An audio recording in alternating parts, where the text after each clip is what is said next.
Welcome to week 36 of Misha and Dianne Watch Santa Barbara. Hello. This is episode 173, and we've just watched episode 173 of Santa Barbara, which originally aired Monday, April 1st, 1985. April Fool's Day. Now, while Days of Our Lives did an April Fool's episode this year, there was not really an April Fool in this episode. No. It was a serious episode, and it starts with Cruz meeting Lindsay and going into his apartment and questioning him about his relationship to the Capwells. So he starts off very broad. And Lindsay says he never even talked to either Channing or Eden, with whom he went to Lyman at the same time with. So Cruz reads part of the letter that Lindsay wrote to Channing. Lindsay says he didn't write it and that he's straight. He's had lots of girlfriends. Cruz says he can easily have the handwriting checked, so why don't we just cut to the confession. So Lindsay says that he and Channing were both involved in equestrian things at Lyman, and after Santana went away for some reason, Channing needed someone to confide in. And it just lasted a few months, and he's never been with another guy since. I don't know if I believe that. I don't really believe that. He seems very evasive. Yeah. So, of course, Lindsay is worried about his career as an attorney, because it's 1985. And Lindsay asks why it even matters after all this time. And Cruz says because he's investigating Channing's murder, which is a shock, because earlier in the day, Cruz wasn't investigating Channing's murder. He was just following up on serial killer Peter Flint. So I don't know if Cruz has just taken upon himself to finally solve this murder, or if he's been assigned it somehow in between finding that letter and going to Lindsay's place. Or if perhaps he's also just saying this to get Lindsay to talk to him, show him that this is the level of concern he has in the case. So anyway, one way or another, it seems Cruz is now investigating Channing's murder, whether he knows it or not. Cruz tells Lindsay that he won't make the letter public, so Lindsay's a little bit more forthcoming, although he's already confessed everything. Lindsay says he's surprised that Channing kept the letter, as he wasn't very sentimental. So this is interesting. So this sort of, to me, matches up more with the flashbacks we've seen of Channing being extremely unsentimental than some of the memories, that various Capwells and Santana have put forward of him. Lindsay says he broke it off with Channing when he fell in love with a girl. Don't know if that's necessarily true, but maybe we'll find out. Or maybe Cruz will leave, and that's the last we'll see of Lindsay. So Cruz leaves, and Lindsay pulls a stack of more letters out of a drawer. Yeah. Uh-oh. So maybe Lindsay wasn't entirely forthcoming. Cruz comes back, Columbo style, and Lindsay shoves the letters back in the drawer, and it's one of those drawers. It's old drawers. It's so hard to close, and it doesn't actually close all the way. We've got a few. And when Cruz barges his way back in, he sees that drawer is open, and that Lindsay's obviously just opened it. So, Cruz's suspicions are up. Well, they were up in the first place, because he did that on purpose to come back. But he says, I forgot to ask you if you knew Peter Flint. And Lindsay says, the name seems kind of familiar. Because Carnation Killer, was engaged to Kelly Capwell, taught at Lyman. And then Lindsay says, it must have been after I left. I think it's very unlikely that Lindsay wouldn't have known who Peter Flint was, even if he never physically met him, which now, of course, I suspect maybe he did. Yeah. But just with all the stuff in the newspapers lately, it seems shocking that an attorney wouldn't be aware of that. There's a lot of attorneys in Santa Barbara. Maybe Mason and Lindsay can go into business. Yeah. So Cruz leaves and says to himself that Lindsay lied to him. Yeah. And so he puts his ear to the door and to listen while Lindsay takes a metal garbage pail and sets the letters on fire and says, "Channing, wherever you are, I hope you're burning like these rotten letters." So we may have a new suspect in the murder of Channing Capwell. So I guess for me the question is, the letters he's burning, are they letters perhaps from Channing to Lindsay, or are they letters that Lindsay had written to Channing and not sent to him, or somehow managed to get back from him? Well, it's too bad they're on fire. Yeah. I mean, unless Cruz bursts in right now, which he, Yeah. not having a warrant, he wouldn't have the right to, and grabs them and puts them out. I don't know if we'll find out what was in those letters. And we also have to find out why Lindsay is so upset with the memory of Channing. Mm-hmm. Is it perhaps, we could think of a few things, that maybe Channing actually broke up with him and broke his heart, or maybe Channing... That's the first thing that came to mind. Yeah, maybe Channing was using him in some way. Maybe he enticed him into a certain kind of relationship and then had amassed the evidence to use against Lindsay somehow. And sort of said, well, no one will believe that I would have this kind of relationship because I'm known to be with Santana or something like that. Lionel asks Ruby, his new cleaning lady, if she has happened to have seen what happened to his Chinese puzzle box. So Ruby kind of remembers seeing it in that same drawer that Mason found it in. But clearly it's not there. So Lionel says, I think I've been ripped off. And Ruby says, pirates? And Lionel says, no, more like assistant district attorneys. So he bursts into Peter's apartment, just in time to witness Ralph Kleinstock turn the diamond into dust. So as we predicted, there's still a little back and forth with Mason, whether he'll do this or not. And of course he goes ahead, and it does not work. So Mason and Lionel are in the background arguing over whose diamond it is. Lionel says, I had it x-rayed, but I didn't realize it was a diamond. So Mason gets $500 from Mr. Schuster just for the shards and dust. So that's it for the diamond.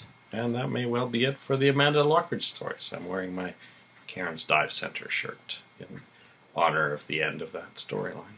And I have to admit, I found the whole thing around Mason's decision about what to do with the diamond and then the actual cutting of the diamond to go much faster than I had expected. I thought they'd milk it out a little bit longer and maybe make a little bit more of the consequences of Mason getting it wrong. Maybe another threatening phone call from Ginger or something.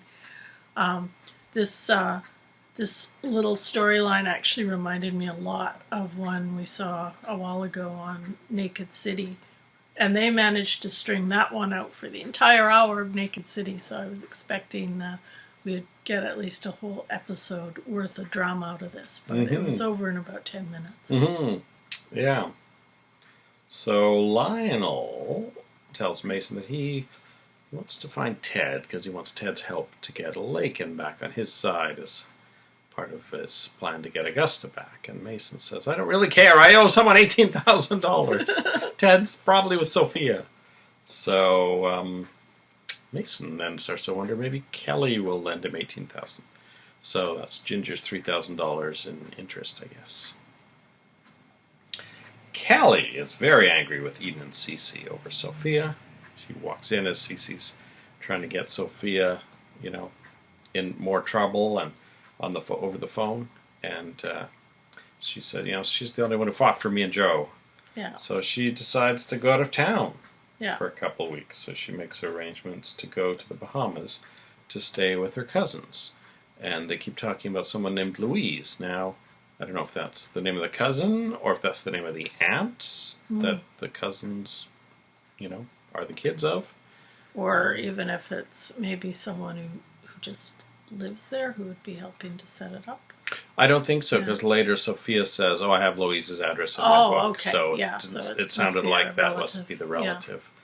Yeah. Well, maybe it's one of Sophia's siblings, although Yeah. you'd think she'd call her sister if she was alive. So Mason runs into Kelly just as she's on her way to the airport, so he has no time to really ask her for the money. Ted tells Marcello that he's sorry Cece took him off Kelly's case because he seemed to have done a lot to help Kelly. Then he tells Sophia that he believes Lionel's story about it being an accident, the boating accident. Sophia says, well, I guess that's for the best. Yeah. So this is possibly the end of Sophia thinking Lionel tried to kill her. Because I don't actually remember that, the fact that she thought Lionel had tried to kill her. So it must have petered out at some point before my memories kick in. So this could be it. She might decide, okay, let's move forward from that point. So Sophia tells Ted that Cece doesn't love her anymore and that he cares for Gina, so she's not going to try to rekindle anything. But Ted wants her to fight. Kelly stops by on her way to the airport just to say goodbye to Sophia, and they have a nice I love you moment. Then Lionel arrives, and he asks Ted to help him convince Lakin. Now, Lakin, being massively stubborn as a person, is probably not going to be convinced, I suspect, by Ted. Yeah, Ted and Lionel working together. I don't know what else they could do to convince Lakin. Yeah. I mean, I almost think Lionel should try to get Minx on his side first. Yeah, maybe. But I think, for various other storylines to go forth, I think it'll be a while before Lakin will be back in Ted's arms. Well, I guess since Minx said Sophia's the person she hates most in the world, I think Lionel would have to overcome that whole fact that he had an affair with her for a number of years in his mom's eyes. CC asks Eden if she was looking through his old war files. I guess he's noticed that they're missing or have been tampered with. She says, yeah, I was interested in the war hero thing. And she says, did Marcello ever ask you about it? And CC's like, why would Marcello? Oh, old men like to talk about that sort of thing. So then Cece says he's got some other young men he'd like her to meet and wants her to stay away from Marcello. And so Eden, says that he tried setting up Kelly and Channing with various people and that didn't work very well. So she's just going to go it on her own. So first of all, this sort of shows that Cece is in denial or trying to deny, I think, her relationship with Cruz. But, well, certainly with Kelly, Cece doesn't have a great track record since I guess he set her up with Peter Flint. And we don't know what that means with Channing. Well, keeping him away from Santana, I think, might be all she's talking about. Eden does bring up Cruz. She goes, whether it's with Cruz or someone else, I just want to make that decision on my own. Then Cece's on the phone with someone. He's very upset that he couldn't get any information on Hank Judson for Cece, which is interesting. I don't know why Hank Judson would be so hard to track down if he's got a record. I don't think Cece always hires the best people. But it's possible that he hired someone who has an in at the DA's office, and that person discovered that Mason had taken all the files with him, and that's why there's nothing. That's true. Nothing to hide. Because later, Cece asks Mason what he knows about Hank Judson. He says, I've got a whole dossier on him. Yeah. So Mason kind of didn't take that to be public property and has that in his trunk of his car, I guess. I guess. Well, I guess the Gina thing is an ongoing, thing that Mason might be able to wring some money out of, so that's probably why he would have kept that one. So Cece offers Mason $200. And Mason says, well, actually, I need $18,000. Cece said, it's worth it. And writes him a check. And hands it over, and Mason's about to take it when he realizes that this is just the kind of hold that Cece has over the rest of his children, and he does not want to fall for it. So he tears up the check. So I was wondering if in this moment when Mason seems to rediscover a spark of self-respect, if he also has an idea to go with it on how he might raise that money himself. I do not know. He's got to see Ginger tomorrow, so. I mean, he seems pretty confident. Like, no, I'll solve my problems myself, and I don't know how he will exactly. Unless he decides he would rather, I mean, unless he has some plan, you know, or he feels that it would be better to be in the thrall of Ginger than his dad, which he might feel. Just be interested to know what. I think what's going through his head. I think it was a knee-jerk thing, and he figures he's got another 12 hours to try and get the money some other way. Yeah. Maybe he will try to call Kelly in Bermuda or hit up Ted. Although 18,000 is a lot for a Ted, teenager. I suspect. Yeah. Or maybe, I mean, he had floated the idea not to Lionel, but to, you know, before of maybe working for the Lockridges. Yeah, so maybe he'll go and ask for a retainer for something. Ted tells Cruz that Eden's gone to see Marcello, and Cruz says, I get the feeling that guy's dangerous. So Eden brings Marcello Cece's war documents, and she, of course, wants him to hypnotize her again so she can pretend to be hypnotized and find out what kind of shenanigans he's up to. So she says, I've been very tense. So, of course, he offers to hypnotize the tension right out of her. And she fakes being under while he's looking through the documents. And then he says, I want you to help your father regain confidence in me.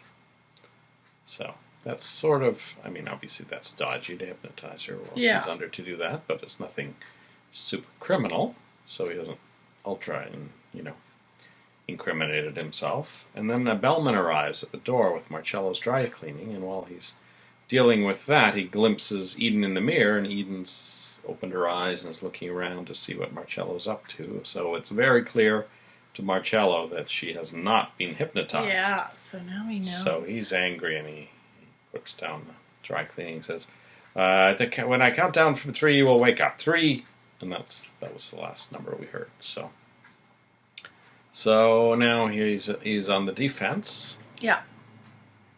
And I don't know, maybe he has the ability to power hypnotize her with his light, something that she can't break, or if that's totally, gone, and now he just has to cover for it. Yeah, he might be in damage control mode now. Because what we've heard so far, I mean, the whole conversations we've heard with Cruz and Dr. Almonte said it himself, is that you can't force someone to be hypnotized. So if we continue with that theme, maybe he really can't do anything about it at this point. He may just have to try and keep hypnotizing her and giving her benign things to do, or come up with some reason for wanting Cece's war things. I think he's got to cut her off as a source. He'll have to return those documents and come up with a plausible reason, maybe. Yeah. He thought that might be an answer to Kelly's problems or something, I think he needs a new plan. And that is it for this episode. So we'll be back after we watch episode 174 of Santa Barbara. See you then. Bye-bye.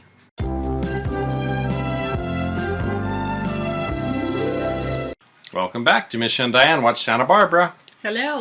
We've watched episode 174, which originally aired Tuesday, April 2nd, 1985. Cruz visits Eden on the Orient Express construction site. So, I assume there's no roof on it yet. Because at one point it was quite windy in Eden's hair, but then she was near the edge. But I have a feeling there's no roof. It doesn't look like it. It looks like they're really in the middle of construction. So Cruz wants to christen the restaurant like they did the houseboat. And they do. At one point, Cruz's hand reaches up with the scissors and cuts their ceremonial ribbon that's already kind of hanging there. And they're getting dressed just as the work crew shows up. In the background, we hear an instrumental, I think it's Caribbean Queen. Yeah, I think that's what it was.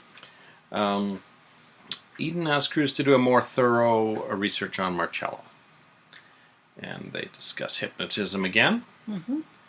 And, of course, Cruz wants Eden to stay away from Marcello. Cruz then shows Maggie the letter from Lindsay. I guess they built that restaurant set, so they didn't have room for the police station set today. So a lot of Cruz's police business took place either here or at the State Street Bistro. Yes. So Maggie reads the letter from Lindsay, and Cruz wonders if maybe Peter was blackmailing Channing. But then Maggie says, well, then why would Peter kill Channing? It doesn't make sense. So Cruz asks Maggie to go undercover as Lindsay's neighbor. Oh. Meanwhile, in a hilarious scene, Mason has set up his office at the corner table under the payphone at the State Street Bistro. And he's all in his suit, and of course this is the 80s, so being dressed up meant a three-piece suit. He's got a little round table, and he's got his sign, Mason Capwell. He's put an out-of-order sign on the payphone, which is right next to him, so you can use that. Actually gets Frank to take a call for him at one point, and then says, get another girl Friday. Ginger comes in for her money. And Mason makes a fake phone call he calls the time for the time, pretends it's a friend of his, confirming some plans, and he says, oh, yep, we'll have your money tonight. Ginger says, you'll have my money whenever I come back. So then he tells Gina he needs $18,000, or his dossier, Hank's dossier, is going to end up in Cece's hands. Now Gina's pretty rich, but then she did put all of her assets into Cece's hands, so it's maybe possible she can't get a hold of $18,000 cash of her own money. She does seem a little bit unsure of how she's going to raise it. So it's a bit of a situation, because she will need to, as far as she knows, she needs to get Mason this money so Cece doesn't see the dossier. But then if Cece has control over her money, she may need to find some kind of an excuse or something to cover up getting that money.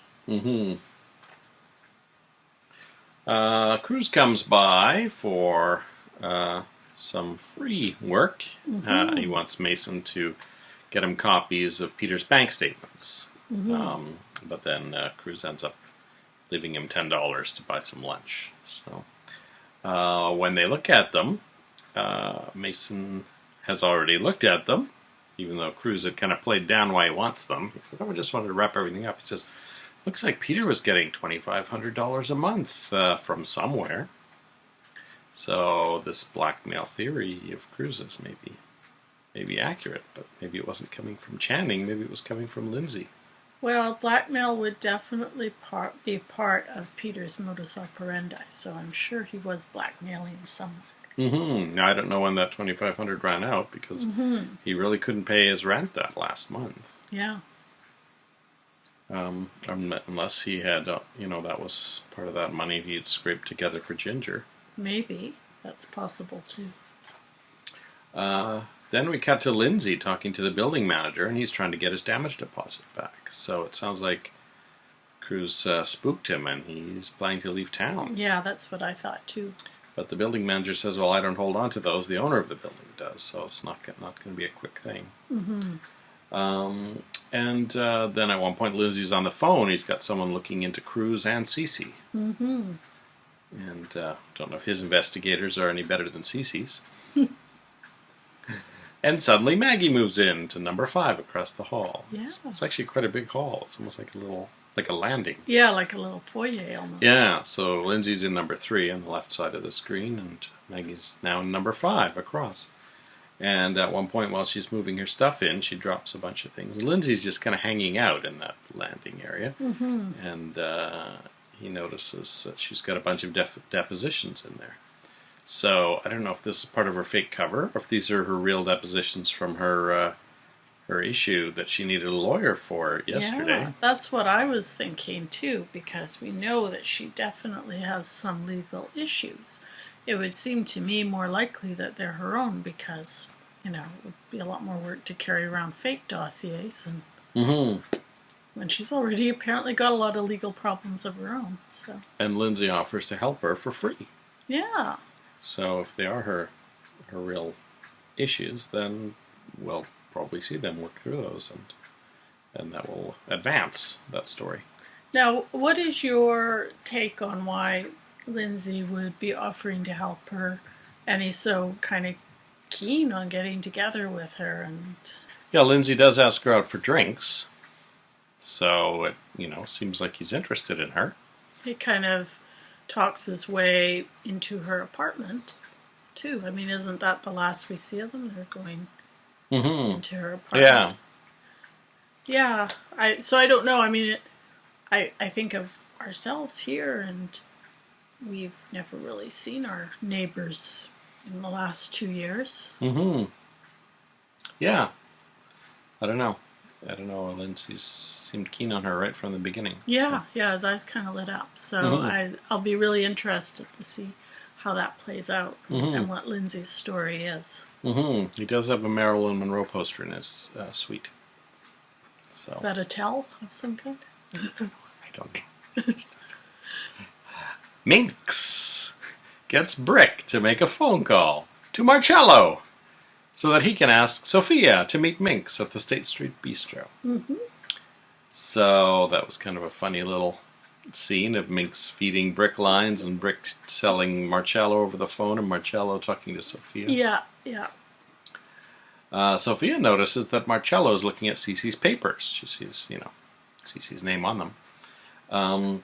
And wonders why Marcello is now so obsessed with Cece. And this seems to me to be the first time that it seems to occur to Sophia that Marcello might have his own reasons for maybe everything he's been doing. And Marcello says things like, oh, he's a very destructive man. I want to make sure you're safe. And then he kind of avoids her further questions by saying, if you're late, Minx Lockridge might have you beheaded. So Brick drives Minx to the State Street Bistro, but Amy's with them. They're dropping her off at the doctor's. So Minx and Amy are in the back seat, and they're making fun of Brick, and Minx is quizzing Amy on her whole life. Where'd you get that ring? Who's the father? Why isn't he around? So it seems like Minx likes Amy. By the end of this, as they're joking around, she's putting on a fake English accent to order Brick around, and Minx doesn't think that's an issue. Yeah. So then Minx gets to the State Street Bistro, and Sophia arrives as well, and Minx says, now, do you remember the question I asked you all those years ago when I met you in the tunnels? So Minx apparently had caught Sophia and Lionel down there. One of their meetings. Maybe she realized that Lionel was skulking around in the tunnels and followed him one day to see what was up. She doesn't let things escape her notice at the Lockridge mansion. So apparently she had said, what would it take for you to leave Lionel alone? And Sophia says that she has no interest in Lionel. And Minx says she doesn't trust her. Sophia says, well, I spent 15 years in a mental institution. I've made my way back here, so I've earned the right to be here. So that's how they leave things. Yeah, I wouldn't necessarily say the meeting ends with either of them necessarily getting the upper hand. It seems like kind of a stalemate, but neither of them. Minx does not succeed in scaring Sophia out of town, and Sophia, I guess, does stand up to Minx a bit, but I wouldn't say she really has a lot of impact on Minx. It was an interesting pairing, anyway, to see Minx and Sophia. Possibly the first time they've had a scene together. Yeah, and they were in, of course, the State Street Bistro as well, but it didn't seem to impact. We know that Mason's there. He didn't seem to. They didn't notice show them. him Yeah. eavesdropping at all, even No. though he would have been in the line of sight of that table. Yeah. But I thought maybe, when Minx originally alluded to the question she'd asked her when they were on the phone, I thought, oh, maybe Mason will overhear something that he can use, but it didn't sound like it was anything that would have been useful anyway. So, other than that Minx knows about the tunnels, which we already knew. So Amy and Brick are hanging out in the back seat waiting for Minx, I guess, and it looks like one of them grabbed their mail and they're opening it. And they see that the letter to Jeff that they sent last week got returned, unopened, with the $600 in it. So they're kind of shocked. Yeah. So they call up Jeff's work, and he's apparently quit. And so Amy calls up Jeff's home, and the phone's been disconnected. Yeah. And she says, as soon as they realize he's quit his job, that that's really unlike him. That he really, his work meant a lot to him. So, yeah, it's very strange and perhaps even a little sinister. I don't know. Could this be related to Dr. Renfro? I mean, could the plan for them have been that everyone would assume it was Jeff's baby, and now with this medical test, Amy's bound to suspect something, weird has happened. Yes, I'm sure. I mean, they did not, perhaps, if that's what is going on here, didn't expect Jeff to go and get a medical test to prove that he was sterile. And probably, even if they had thought that was a possibility, didn't think he would be announcing it to everyone and taking huge pride in it and then sending his results to people. Now, I don't know. I guess if they kind of had tabs on Amy in San Francisco, which they must have if they somehow got her pregnant, then I guess somehow they had an in maybe at Jeff's doctor's office. Maybe if not the doctor, maybe the secretary there or something, or something. But there's been a bit of delay in getting the information to them because Jeff's been running all over town with his results. Yeah. Back on the rooftop, Marcello's been kind of skulking around staring at Eden the whole day because he knows she was faking it when he had her hypnotized. So he ends up coming up to her right as she's on the edge of the roof, and there's just a little chain kind of blocking off some unfinished work. And then it's at least 5 stories down to the ground. And he says, oh, I love the smell of the ocean air, and oh, it's a long way down. That can be very dangerous. Sometimes it can be fatal. And that is the cliffhanger. So is he threatening to push Eden off the roof of the Capwell Hotel? Well, I do seem to remember that he does let her know as well that he realizes she's been faking the hypnosis. So I think he makes it clear that he's on to her, too. I can't remember what he said to her exactly. And you can see kind of the breeze on her hair, and that gives it an effect that they're definitely on the edge of the building. So. I don't remember Eden being killed, so I suspect that he's going to get pushed off the side of the building. And that is it for episode 174. So we'll be back after we watch episode 175 of Santa Barbara. See you then. Bye-bye.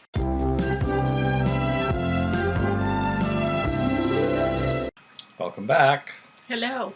We finished episode 175 of Santa Barbara, originally aired Wednesday, April 3rd, 1985. Ted tells Lakin that he talked to Lionel and that he believes him. Ted gives Lakin a music box that plays their song, and Ted asks Lakin to dance. Mason tells Gina he needs $18,000 in 2 hours. Cece phones Gina and tells her to send Philip to pick him up at the airport. She puts on a new dress to pick him up herself. When she gets in the car, Hank appears and threatens her and demands a ride to his hotel. Now she tells them that he's ruining his own chances to get the money with his constant appearances. Which we've already discussed. Cece is angry when Gina shows up at the airport instead of Philip. We should point out that Philip isn't credited in IMDb as ever returning, so this is the first mention of Philip in a while. She tells a story about an old friend who runs a shelter or something who needs $20,000.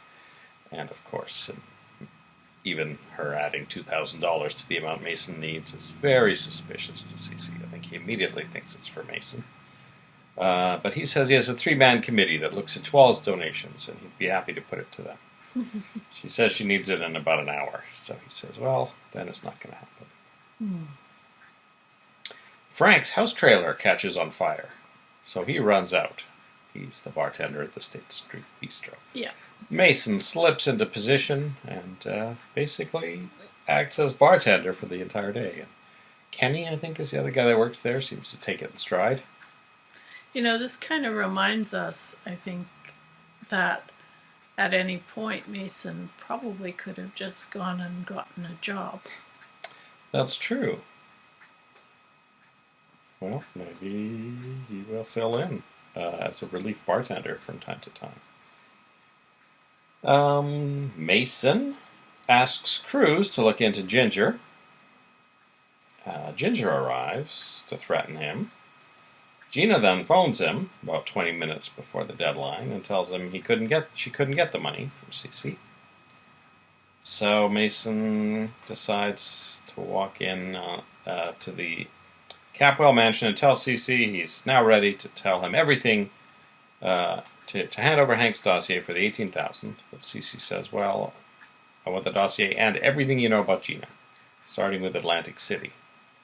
So Gina comes downstairs while this is happening and decides she needs to put a stop to it. So she walks in and tells CC that she can't cover for Mason anymore, that he actually did try to assault her that day in her room on their failed wedding day. CC believes Gina. So Mason still needs the money. He tells CC that Gina was Hank's girlfriend, but she was never arrested for anything. CC says, well, I'm not going to pay you for that. He tears up the check and says that's for trying to assault Gina. So Mason's kind of screwed. It does occur to me that CC might have been a little bit hasty in trying to basically shove it to Mason, and of course believing Gina, because we know that's not quite the case, her version of events. But, you know, Mason's told him a little bit, but he certainly hasn't handed over the dossier, which he might have done if CC had actually honored his commitment to give him the money. Yeah, I don't know where the dossier ended up, actually. Hank phones Gina. We see Rosa briefly as she tells Gina there's a call. And it's Hank wanting his first payment. We don't know how much this payment is, or I don't know why Gina's money is suddenly all tied up. I can't imagine Hank's first payment wouldn't be just something she could get from her bank account. You know, unless she's totally tied up all her funds and he's the executor. And I guess I'm also sort of wondering what Hank is... I mean, Hank's completely undermined his own blackmail scheme. So, unless it's to keep from physically harming Gina or Brandon... I feel there must be something worse that Mason doesn't even know. Maybe that's it. Yeah, maybe that's it. But yeah, you're right about Gina not having any access to any money, because we know that she inherited a massive amount of money from Stockman, as far as we know.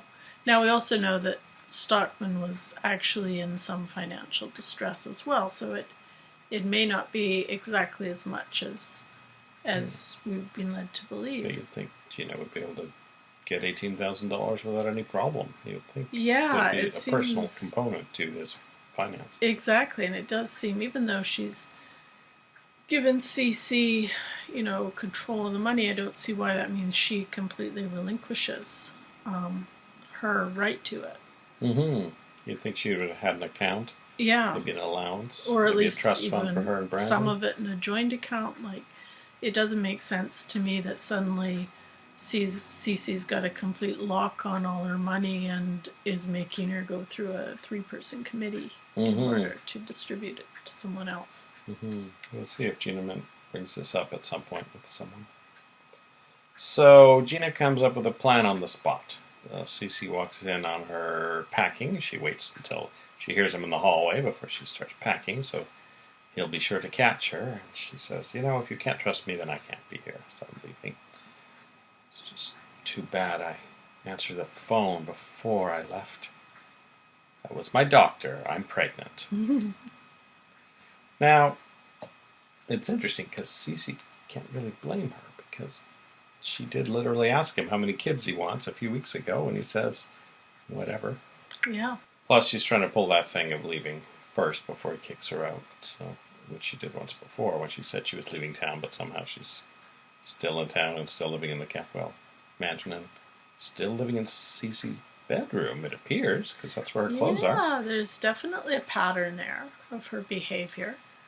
It also occurs to me, obviously she had to be very resourceful and come up with this whole little story just in the moment. If she's not pregnant, which there's probably a good chance she isn't, because that wasn't really the doctor who phoned, then she's got a bit of explaining to do over the next few months.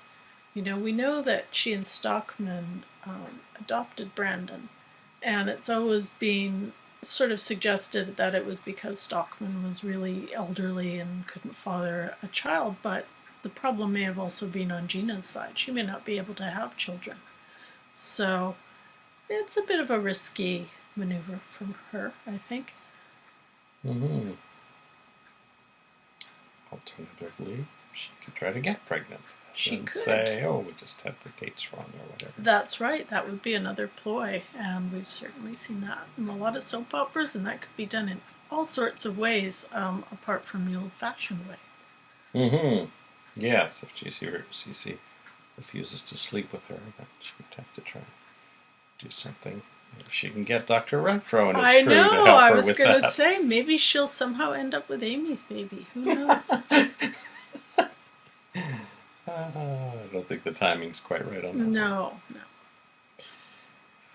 Cruz asks Ginger if she ever knew Peter to be violent. So he, he's trying to piece together all of the things surrounding Channing's murder. Ginger is shocked to hear that Peter killed Channing when Cruz tells her about the confession. And although she does say that he did once put a gun to her head, but otherwise she had assumed it was the brain tumor that caused her, or the brain aneurysm to cause all of his behavior with respect to the Carnation Killer. So, although really we must not forget that he did kidnap Kelly and did actually try to kill Joe Perkins in the park.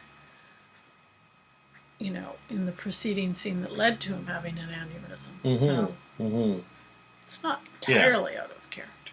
No, I guess, I assume Cruz has all this information from Kelly, and, he was friends with Joe, so he must know everything that went on. Actually, I guess he didn't actually kidnap Kelly that time. He said he kidnapped her. Yeah? How did he get Joe into the park? I can't even remember now. Yeah, I don't recall. Of course, he was involved. Well, Ginger knows he was involved in the other kidnapping of Kelly. That's right. That Ginger was responsible for. So, yeah, but she's not going to give Cruz all that information. I don't think so.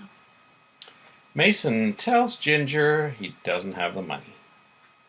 He suggests he could do legal work for her instead to pay it off. She pulls a contract out that she's had drawn up already, because guess what? This was her plan all along.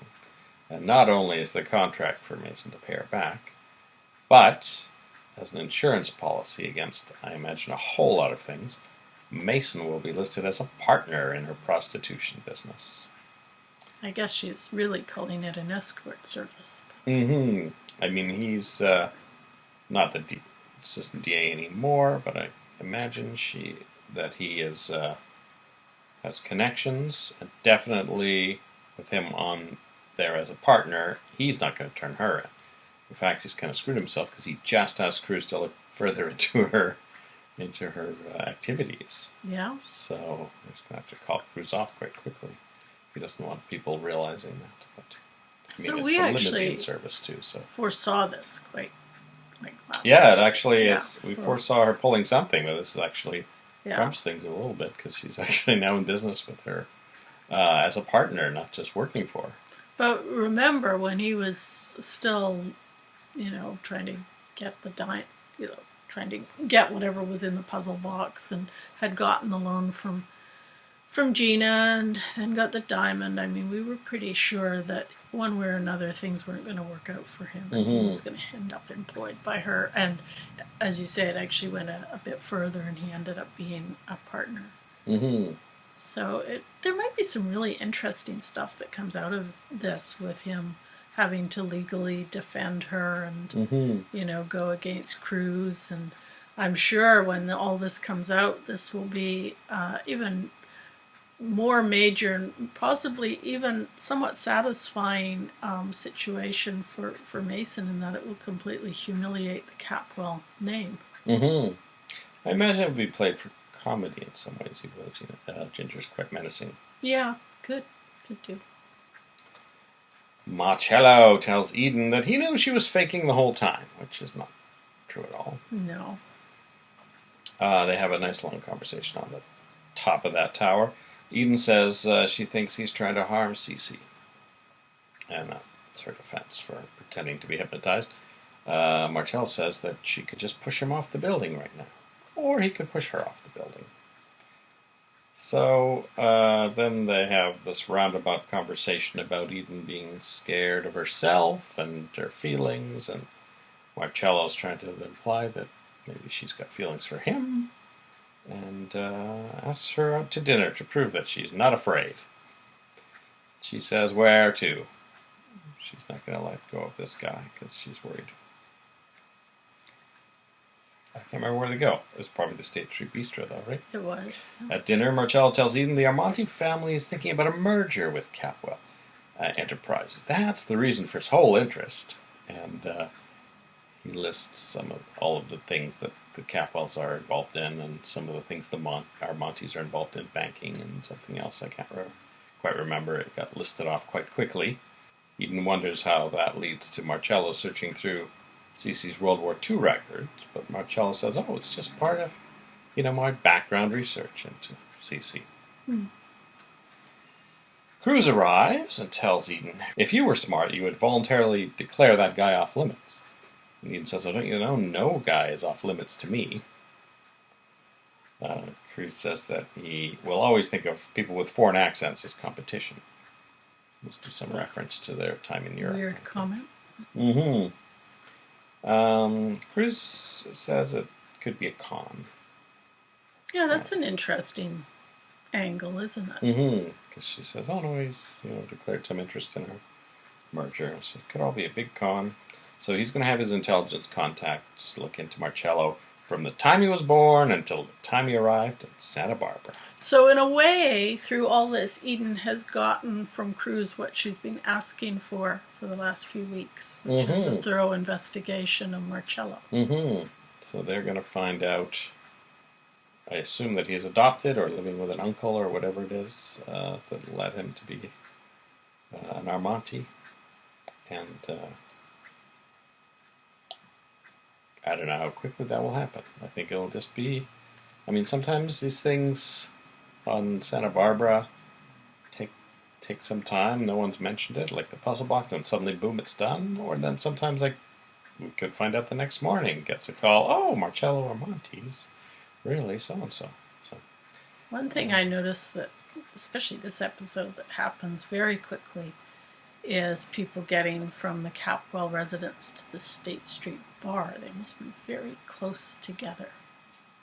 Mm-hmm. Mason had 20 minutes and suddenly popped up at the Capwell mansion to beg for money. Yeah, that's true. It was 20 minutes from his deadline. Obviously, could have arrived back late with the check and talked his way out of that. But yeah, well, let's see. The Perkins house is halfway between the beach and the Capwell mansion. I think they were lending each other water at one point during the earthquake, or the Lockridges were, the Perkinses were going to the Lockridges for water. So,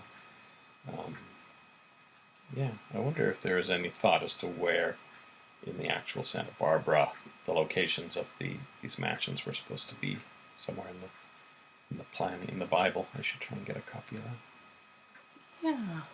Yeah. I don't really. I'm trying to remember we've been there twice, and State Street is a pretty big street, I think. Would have thought the more stately homes would be more maybe in the mountains where they would have a view. That's where I would picture them, yeah.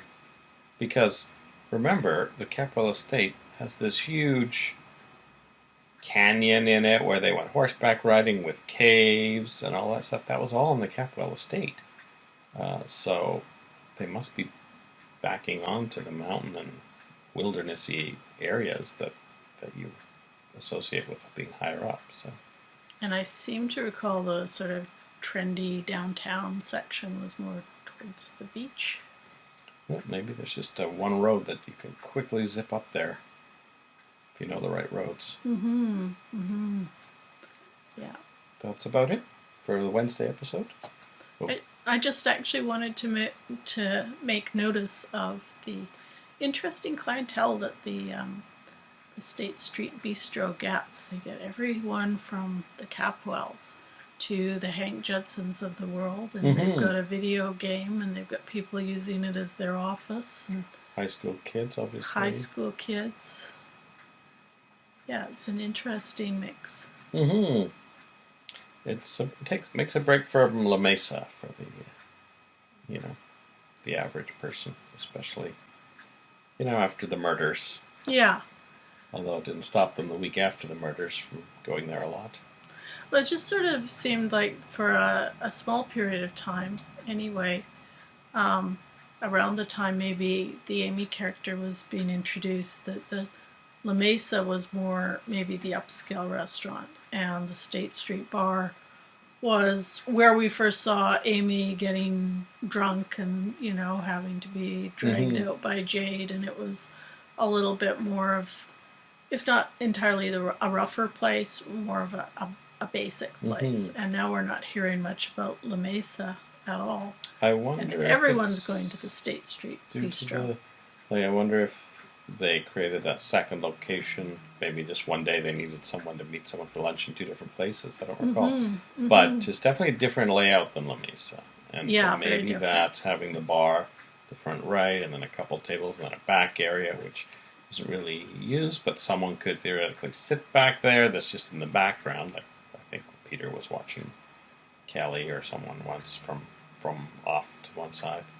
Maybe they found that layout is better. And, that maybe worked better. I think for that them. payphone just magically appeared a couple days ago when Mason set up that table there. I don't know if we ever saw that. Well, the video game too. I don't remember seeing it. Yeah. All right. Well, we'll be back after we've watched episode 176 of Santa Barbara. See you. Bye. This week's spotlight is on Rod Davidson, who played Frank the bartender on Santa Barbara. Rod Davidson was born on March 15, 1950. He studied acting with Stella Adler and Lee Strasberg. Before Santa Barbara, Davidson appeared in the film Animal House. Beginning with episode 160, Davidson appeared in 12 episodes of Santa Barbara as Frank, the bartender at the State Street Bar, a.k.a. State Street Saloon, a.k.a. State Street Bistro. Davidson last appeared as Frank in episode 188. Davidson's only IMDb credit after Santa Barbara is a 1987 episode of Knots Landing. He worked in Hollywood for over 25 years in television, film, and stage. As of 2010, he was teaching acting in Corvallis, Oregon.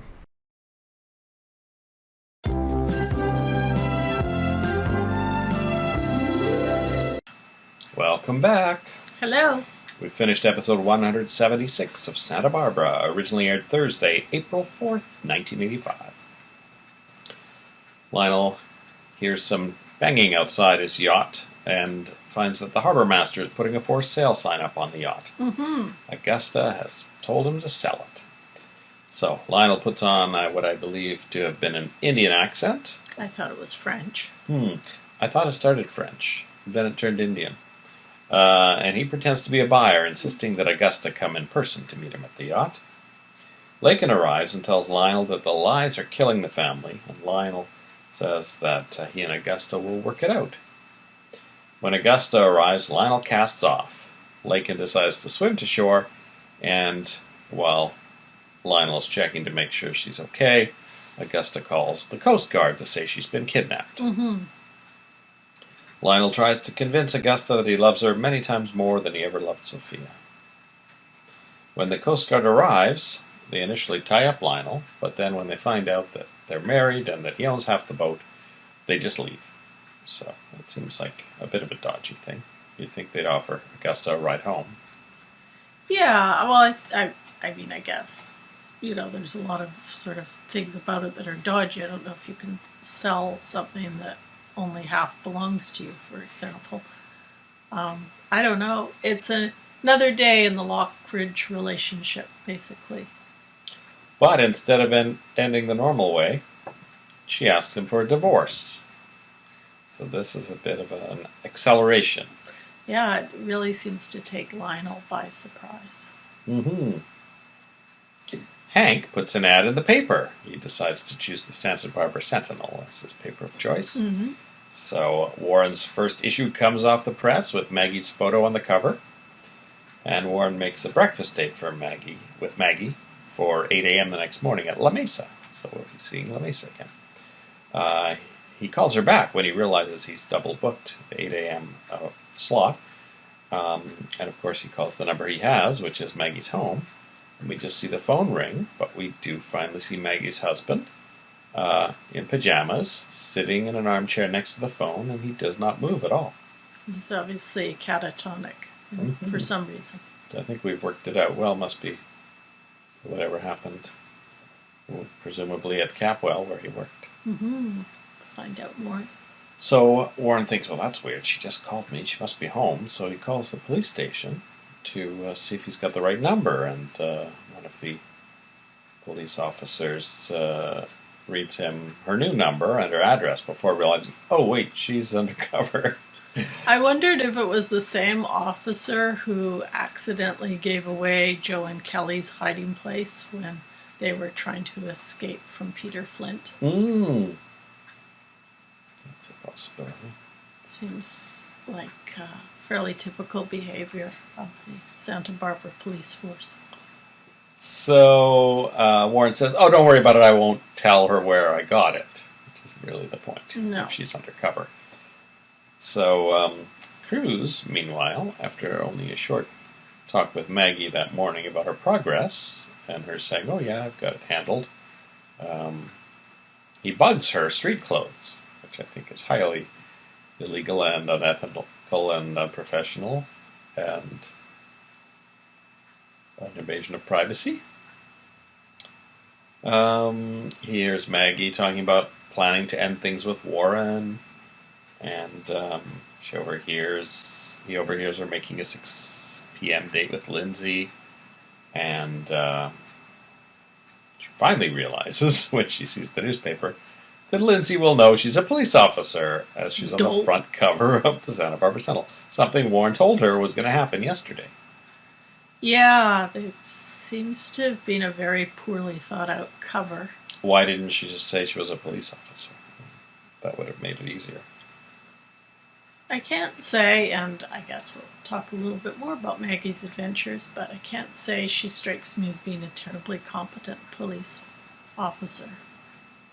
I also suspect there are people in the police department who need to check on every single sort of press event and clear it before you can just be in the newspaper. When I worked at the school board, they were like, if you got a call from a reporter, do not answer. Give them the number of our press person. I can't imagine that the Santa Barbara Police Department don't have a similar office. It does make the Charlie's Angels undercover operations look pretty genius. So she decides just to hide Lindsay's paper. And then Lindsay arrives and says, oh, have you seen the paper? She says, "Oh, I don't take it." He goes, "Well, I think it's like you can hand it out free because there's a new publisher this week." So that explains why everyone's getting a weekly paper to their door. Well, I guess the weekly papers are normally free, aren't they? Mm-hmm. I don't know. So a neighbor ends up showing Lindsay the paper anyway, saying, "Oh, look, our new neighbor's famous." So Lindsay knows she's a police officer. He watches Warren arrive to change their date to 10 a.m.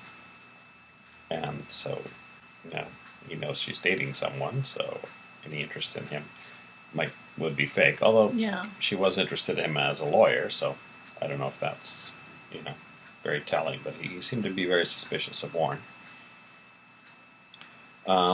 Maggie hastily gets rid of Warren.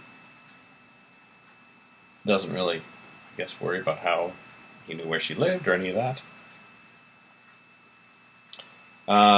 So Lindsay cancels his date with Maggie and pretends that he was called into work, but he just hides around the corner and is almost immediately paid off because Maggie breaks into his apartment. Doing exactly the thing Cruz told her not to do, and which we non-police people would have probably known not to do. Yeah, because Cruz said, don't do anything that would need a warrant. So here we go. However, Cruz does pick up an interesting bit of information, I think, through his bugging, which is he learns that Maggie is working with Lindsay on some sort of a legal project. Yeah, because she had said to Cruz, "I found a way in" or something with Lindsay, but doesn't elaborate that it was her own personal case. Yeah. So that also probably not appropriate, because what if you're continuing then with Lindsay as your lawyer while you're investigating him? Possibly, if you have to arrest him, how's that going to help your case? Yeah. Yeah, the whole Lindsay-Cruz relationship is really interesting because Cruz, I guess, has some respect for Maggie's pluck, if you want to put it that way, but I don't think he really trusts her to be a particularly competent officer. I mean, just the fact that he is bugging her clothing to make sure she's keeping it in line, and the fact that she doesn't manage to keep it in line, and she's obviously not very resourceful in dealing with her cover, such as it is. Definitely I can see why he's being concerned about her. And I always, I look at this show as well, and this is one of the other things I think you can tell it's a little bit older when you look at the way Maggie talks to Cruz and is being badgering him into changing her assignment and being very obvious about not liking some of the things he's assigned her, because of course in this day and age where so many people are unemployed and barely hanging on to their employment, you would never speak to your supervisor like that. My other question is, this is a one-day bug, right? Because their clothes are going to go in the laundry. Yeah, what happens to that bug? And now she's canceled her 6 p.m. date with Lindsay, so how many of these bugs did Cruz order from his friend? Yeah. And is he going to every morning bug her clothes while they're in her locker? They don't seem disposable or anything like that. He breaks into her locker. So. Yeah, and she's wearing kind of money.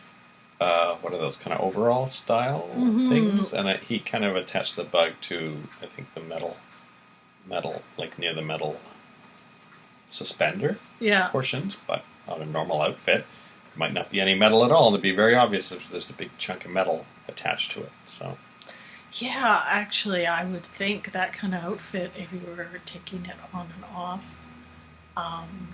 that you would would be spot pretty the bug. obvious, yeah. Yeah, the weight, though, was probably hidden by some metal buckles on it. That's how we got away with that. But it's gold, and I think the outfit would have had silver, metal. So. Well, I remember wearing that kind of thing in that era. And, the other thing is often the straps didn't stay on that well, so you were constantly pushing them back up and trying to get them back into place. So I don't think that bug would have actually lasted very long in real life. It's weird that Maggie didn't find it. And, I don't know what his plan is for retrieving it. Gina worries. Try that again. Gina finds out that Mason didn't actually tell Cece everything. So now Cece's like, well, why are you so worried? Did Mason not tell me everything? And she's like, no, I just thought he might embellish things. So we've seen Gina now thinking on her feet pretty continually for the last little while, trying to spin everything. And I do think when it comes to Mason, and I know I've said this before, right now CC's on a tear against Mason, and that doesn't seem to be letting up anytime soon, but there could come a point where he and Mason do start to reconcile a little bit. Mm-hmm. And I think maybe in some cases Gina's pushing that anti-Mason theme a little bit too hard. Mm-hmm. Everything that goes wrong, she's blamed on Sophia and or Mason. Yeah. That could unravel in the future. Yeah. So Hank calls Gina and says he wants $20,000 by 7 o'clock. So I'm wondering if that $20,000 she wanted to borrow from Cece yesterday was just for Hank, and she wasn't actually asking about Mason or not. But unfortunately, Cece was suspicious because it was so close to what Mason wanted. Yeah. And then Hank calls Cece and says, "Hey, read the personal ads in the Sentinel." And it said something like, "I know the secret of the woman you're about to marry." So it tells him to come to the State Street Bistro at 6 o'clock, I believe. No, 7 o'clock, same time that Gina has to. Same as Gina's deadline. I thought it was funny that the Sentinel's publishing such an obvious blackmail letter in their classifieds. I know, Pop was taking... yeah. And his big concern was it's under the word count limit, so I might have to give you a discount and only charge you $5.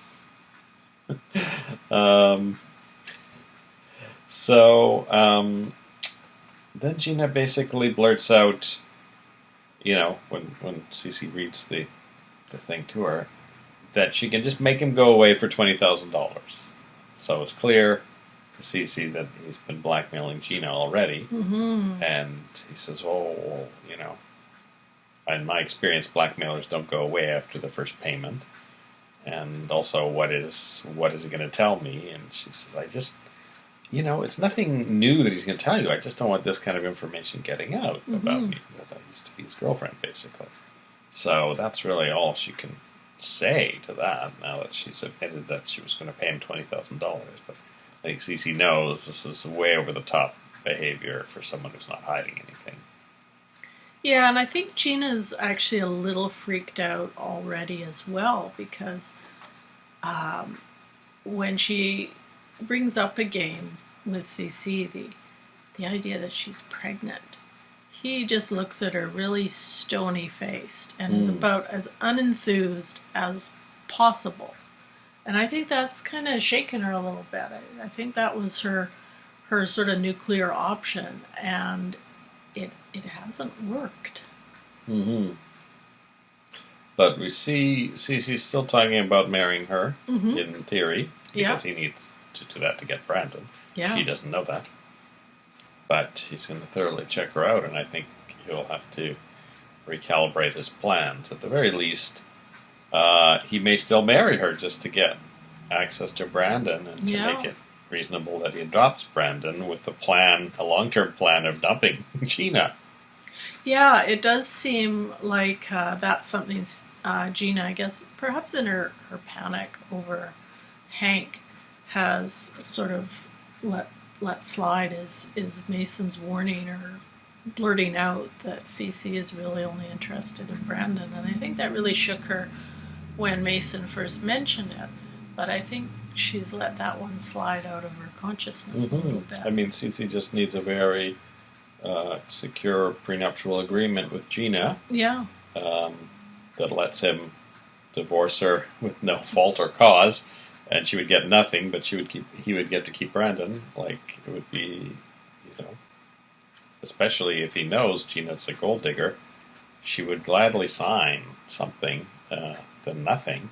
Well, and he's already apparently gotten complete control over all of the money she inherited from Stockman. So It wouldn't be a huge leap for him to get control over Brandon's custody as well. Mm-hmm. Apparently he got custody over Mason all of those years ago. Mm-hmm. That's true. She really needs a lawyer on her side. Mason may be her best bet in that area. So Cece just flat out says he's going to go meet the man. Gina specifically told him it's Hank. Yeah. But she probably should. It's just Hank trying to get money out of me because of our past relationship. Don't let him play us both. That's maybe a way she should have gone with that. Well, I think part of it, though, is that Cece is also curious to get to the bottom of this. He made a certain amount of progress with Mason until Mason realized that Cece wasn't going to pay him any money. And like we said in our last podcast, I still think if he'd been a little bit more accommodating to Mason, he could have gotten the entire dossier and learned a lot more, actually, about Hank. Mm-hmm. So, while Cece's at the club, playing racquetball or something, Hank climbs over the fence and gets into the mansion.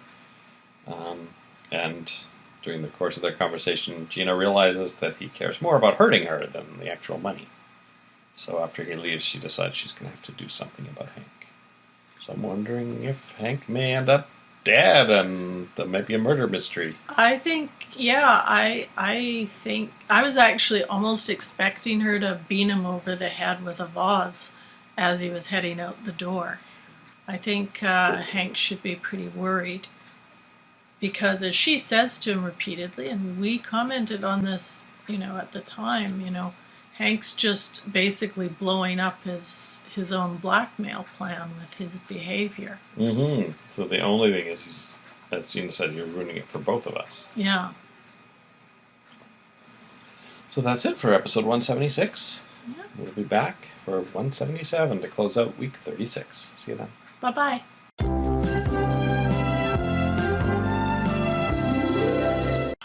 Welcome back. Hello. We watched the Friday episode, number 177, originally aired April 5th, 1985. Eden notices Gina drinking earlier in the day and says that she should be worried because she's probably going to be kicked out soon for being a tramp and a gold digger. And she also makes a bunch of insinuations about Gina being an alcoholic, which we haven't really seen evidence of at this point, so I think Eden's just on a bit of a tear. Mm-hmm. Cece comes in and tells her she shouldn't be drinking because it could hurt the baby. This is more than Eden wants to deal with, so she just leaves. She figures that they can work that bit out on their own. Ted, however, is happy for Gina. And Cece is much more enthused about the idea than he was last episode. Mm-hmm. Yeah, I think either way he's going to try and get that baby too. Yes, the baby that he is convinced is going to be a son. He says to Ted, that new baby brother of yours is going to bring some much-needed joy to this house. Mm-hmm. So that's quite a leap for a one-day-old, not even a fetus yet, I don't think. Not in pregnancy. Who's not even real. Yeah. Cruz is sitting outside Lindsay's apartment building listening to the bug that he planted on Maggie. He realizes from the sounds he's hearing that she's breaking into Lindsay's apartment. He plans to go in and stop her when another officer comes in just in time with the search warrant. So he runs in, and meanwhile Lindsay, of course, has been watching Maggie break in and pulls a gun on her, which I think he's justified in doing if he pretends he didn't realize it was Maggie. Anyway, by the time Cruz arrives, Maggie has subdued him, and Lindsay says he's going to put in a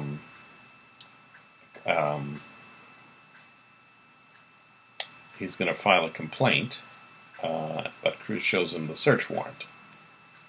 He does, however, suggest that maybe they should just both back off a little because Lindsay could still complain about the way Maggie entered the suite. So Cruz asks Lindsay about the $2,500 per week that he's been getting, or was getting, as well as Peter, from Channing. He says he doesn't have proof it was from Channing, but he will easily get that. So Lindsay confesses that after Channing broke up with him, Peter had the idea that they should blackmail him. He also points out that means neither he nor Peter had a reason to kill Channing, because $2,500 a week is quite a lot, even now. So. Yeah.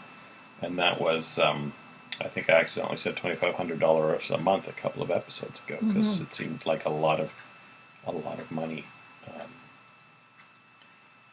And apparently Channing had no problem getting that money. Yeah. It sounds from Lindsay's account like that was just sort of pocket change for Channing. And, we don't get a lot of Lindsay's motivations in this. He starts out the questioning by saying that he had broken up with Channing, and then I think Cruz correctly surmises that Channing actually dumped Lindsay. And so you get a little bit of a sense that some of this was, Lindsay literally getting payback for being humiliated by Channing, but we don't really know much more about the story than that. Yeah, I mean, Lindsay could still be hiding bits of it. But Cruz decides that it makes sense that neither Peter nor Lindsay would want to kill Channing with such a large payout. So he thinks they need to revisit that suicide note that Peter typed. Yeah. So they have an expert look at it, and lo and behold, the expert says that the final 3 lines were not typed by the same person who wrote the first part. So clearly the first part was typed by Peter, the second part by someone else, and we still actually don't know. And I still, at the time I thought it might be Ginger, and she's back in town. You thought it might be Augusta, who also knows where Peter lives. One of the Lockridges covering for Lionel. Makes sense. Don't know why Ginger would do it, though. So. And I think I remarked at the time it also seemed like the kind of thing that Dominic would do. So. The interesting thing is, Joe really becomes the main suspect again now. Yeah. Because Cruz says that he wants to have the case officially reopened, so he's not officially working it.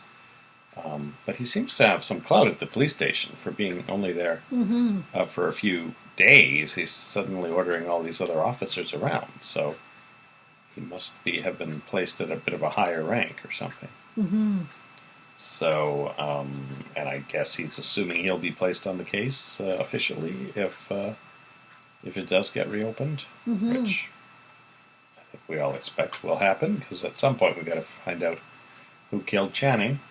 I have to say, in all my years of watching police shows and procedurals and, all of the classic sort of detective shows and that, this is the first time I've actually heard of being able to tell who typed something by the compression of the keys. I think I've heard of that before, but it could well be that I heard it 35 years ago on Santa Barbara. I mean, it makes sense to me. Usually when you hear a typewriter kind of motivated plot, it's, a typewriter that has a missing key or something like that. And that's how they trace who wrote the poison pen letter. But this is the first time I've heard of this. But as I say, to me, it actually makes sense. Well, if it's a manual typewriter, it's all based on the pressure that you hit the keys with. Yeah. Don't recall whether it was manual. No, I don't. At the time, we could go back. The other thing is, when you roll the paper, it actually does 2 lines every time you do a carriage return. There's like a half line. So if someone rolled it up to read it and then rolled it back to add to it, they could be off by a line, and that spacing could also be a clue that someone had added to it. I do remember taking typing classes around this time, and we all had electric typewriters, but manual typewriters were still around for sure. So it could very well be a manual. And we are just halfway through an Adam 12 episode that A. Martinez is in. Yeah. He's just rescued someone from a burning building, and then we thought we'd better do the podcast before it gets too dark out, and we have to use our rather poor internal lighting that I'm sure some of you have noticed. So at the State Street Bistro, the Santa Barbara Sentinel crew, Warren, Pop, and the three others that we saw before probably, are celebrating their first issue under their new publisher. Hank is at the bar, and he thinks they're being too loud. Well, of course, Warren has long-standing problems with Hank over Summer, Yeah. so they end up fighting, and then they're brought in to the police station. See, and Cruz is giving orders here, too. He lets Hank go, and he warns Warren to watch his temper. And it kind of ironic in a way, Hank having so many issues with them making noise. I mean, they're basically just laughing and talking a bit loudly. Because, I mean, he's been in that bar beating people up and throwing people around. Mm-hmm. So he's being far more disruptive himself most of the time when he's in that bar. So this gives Warren a chance to chat with Maggie, since he's at the police station, and she mentions her evening plans have been canceled. So they decide to hang out together as well, and she has something she wants to tell him.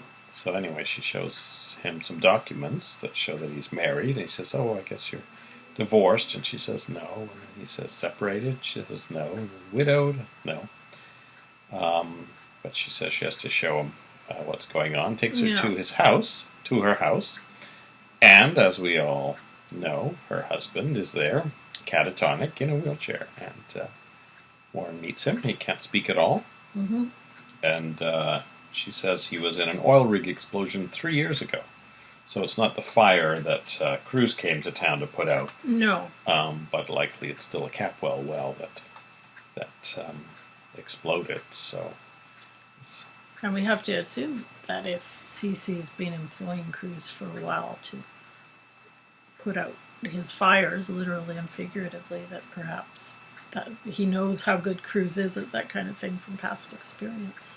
this does shore up Minx's general what's the word? Opposition to the whole Capwell oil rigs out in Santa Barbara, off the coast of Santa Barbara. Yeah. If there have been multiple issues over the years.